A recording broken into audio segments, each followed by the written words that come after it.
Thanks for checking the Sony Alpha AX53 camera out from the ITSC.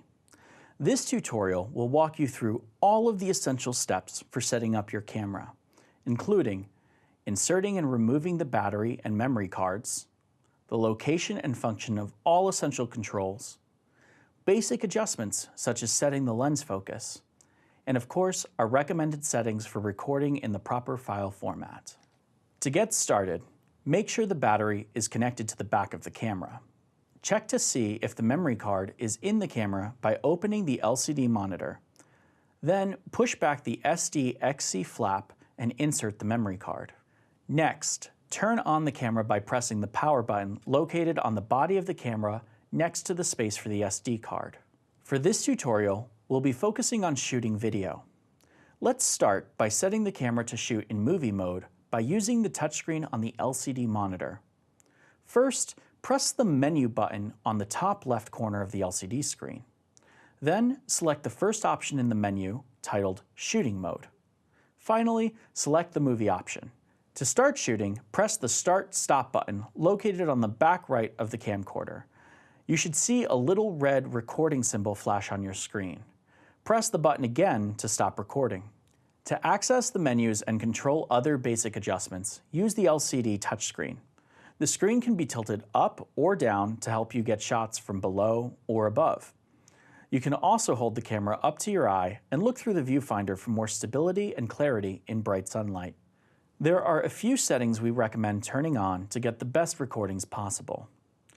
This camera can be set to record in either high definition or 4K. How you intend to use the camera will determine which of these two options is best for you.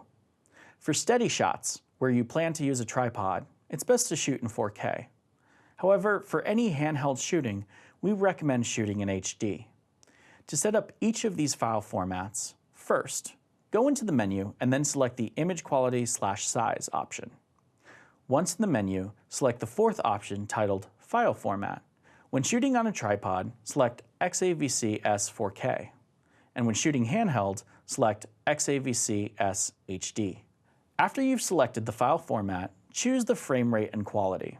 Whether you're recording in 4K or HD, we recommend shooting in 24p to give your footage that cinematic feel. To set the frame rate, go into the menu and select Image Quality/Size. Then choose the second option titled Frame Rate. Once you've set the frame rate to 24p, hit the Next button located on the bottom right side of the screen. There, you can select the highest megabytes per second rate. If you are shooting in 4K, this option will be 100 megabytes per second. And if you're shooting in HD, this option will be 50 megabytes per second. Once you've chosen the frame rate and quality, make sure to press the OK button, also located on the bottom right side of the screen. Now it's time to set up the camera stabilization function. When shooting in 4K, you can use an active stabilization setting.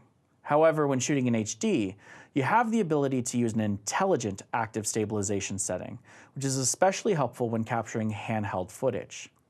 To set up the stabilization mode, go into Menu and select Camera/Mic. Scroll down to an option called Steady Shot.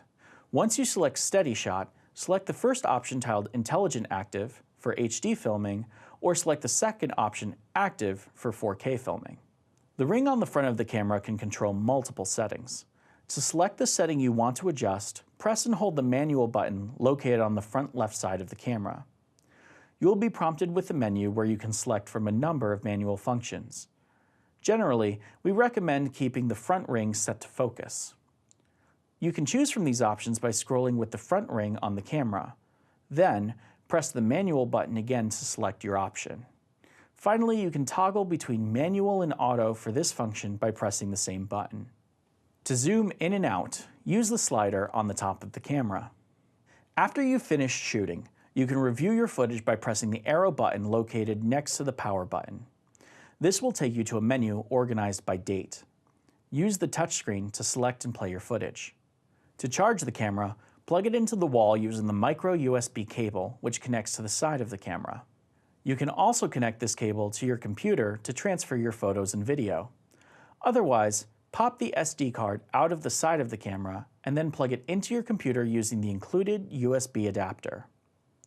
Your photos will be in the DCIM folder, while video can be found by navigating to Private, then M4 Root, and opening the clip folder. Then, drag the .mp4 files to your computer.